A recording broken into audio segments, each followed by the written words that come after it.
광진구갑 국회의원 이정원입니다. 이번 SK텔레콤 해킹 사고는 국민과 기업, 정부까지 사회 전 영역에 걸쳐서 막대한 피해를 입히고 있습니다. 불안감이 커지고 있습니다. 이게 사실상의 국가 비상사태라고 저는 생각을 합니다. 국내 1위 기간통신사를 자부하던 SK텔레콤의 무지와 무능, 무책임, 이 3무가 빚어낸 초유의 사태라고 저는 판단합니다.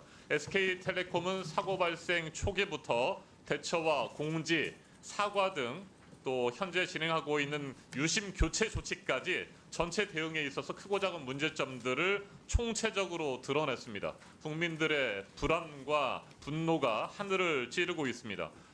앞서 동료 의원들께서도 이야기를 하셨습니다만 왜 사고는 기업이 쳐놓고 애꿎은 국민들이 이렇게 아까운 시간을 들여서 발품을 팔고 피해를 봐야 되는 것입니까? 정말 제대로 된 반성과 사죄, 대응이 필요하다고 생각합니다. 먼저 동영상 하나를 보시겠습니다. 대리점의 현장 상황입니다. 네, 현장은 정말 말 그대로 아수라장입니다. 바쁜 국민들 힘들게 기다렸는데 유심을 바꾸지도 못하고 T월드에 들어가서 보니까 서버는 터져 있고 네, 이런 상황이 지금 며칠째 계속되고 있습니다. 네, 유영상 SK텔레콤 사장님, 제가 질문 드리겠습니다. 앞서 네, 소리는 좀 줄여주시고요. 유심보호 서비스 가입과 관련해서 여러 의원들이 질문을 했고 답변을 하셨습니다. 그런데 저는 이렇게 생각합니다. 이 정도의 상황이면 고객이 직접 앱에 들어가서 가입해라라고 말할 것이 아니라 모든 가입자들이 자동적으로 유심 보호 서비스에 가입되도록 조치해야 되는 것 아닙니까? 어떻습니까? 초반부터 그 부분에 대해서 검토를 많이 했었고요.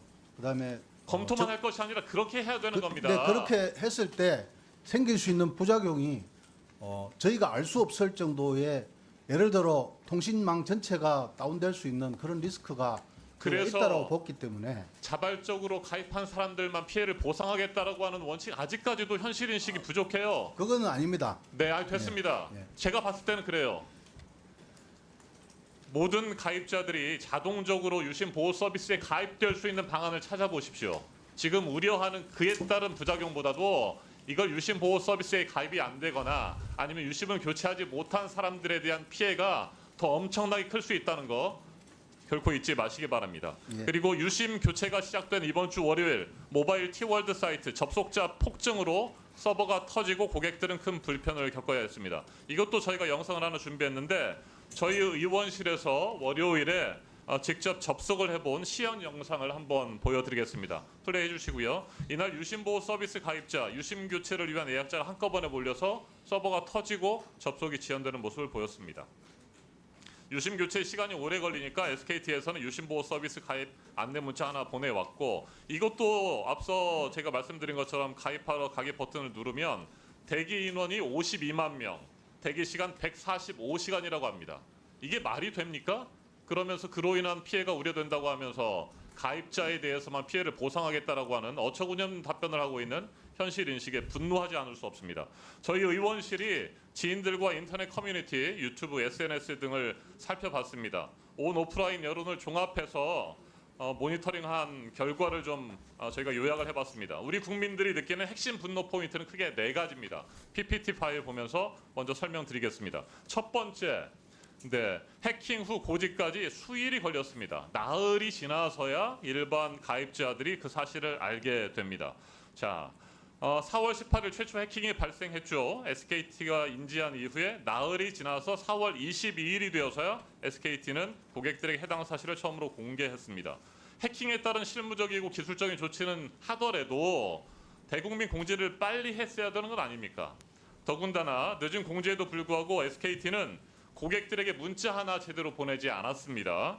접근성이 낮은 SKT 뉴스룸을 통해서 소식을 알렸죠. 유출돼서 하루하루가 위태로운 상황이었고 이렇게 해서 피해가 막대하게 발생할 수도 있는데 무책임하고 안이하게 대응을 했습니다.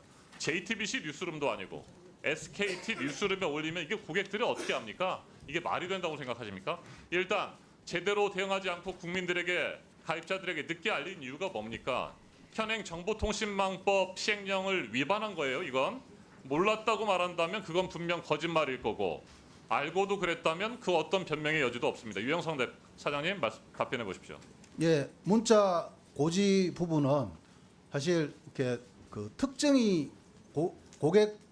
고객이 유출이 됐다라는 특정이 돼야 저희가 문자를 보낼 수 있는데 그렇지 않은 그게 말이 됩니까? 특정이 되지 않은 상황이었기 네, 그러면 때문에 왜 국민들이 불안해하고 지금 분노하고 있습니까? 특정되지 않으면 아무런 피해가 없는 겁니까? 피해가 발생할 우려가 높기 때문에 국민들에게 일찌감치 알리고 우리가 적극적으로 대응하고 있다. 어떻게 조치를 해야 할 테니까 뭐 따라 달라라든지 그렇게 했어야 되는 거 아닙니까? 나흘이 걸린다는 게 말이 됩니까? 이상중 원장님. 예, 그 과정에서 키사가 SKT의 법 위반 사실을 은폐하려 했다 이런 의혹도 지금 불거지고 있습니다.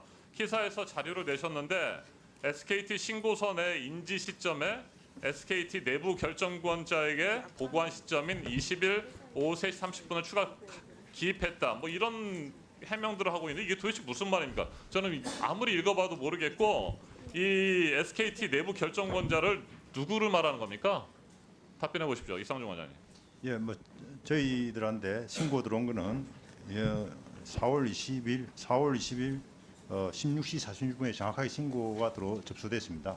그 단계에서 신고하는 시점에 그게 내용의 인지 시점이 18일 날 23시 26분이라고 돼 있어서 그 아마 신고하는 과정에서 그게 내용이 네, 좋습니다. 피해가 정황 파악으로 돼 SK텔레콤뿐만 아니라 네. 이번 사태의 책임 키사에서 피할 수 없다고 보여집니다. 신속하게 대응하고 국민들에게 알렸어야 됩니다. SKT가 초기 대응부터 지금까지 부실 대응을 거듭하고 있는데 뭐 소비자 집단 행동까지 예상되고 있습니다. 요즘에 이런 말이 나옵니다. 네, 미국이나 해외였으면 SKT는 집단 소송과 과징금으로 망할 것이다. 이런 목소리까지 나오고 있어요. 깊이 받아들여야 됩니다.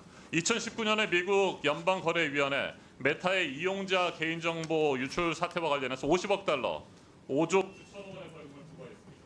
SKT 국민이 느끼는 분노 무겁게 받아들이고 적극적으로 대응하십시오. 말도 안 되는 변명을 일관하지 마십시오. 예,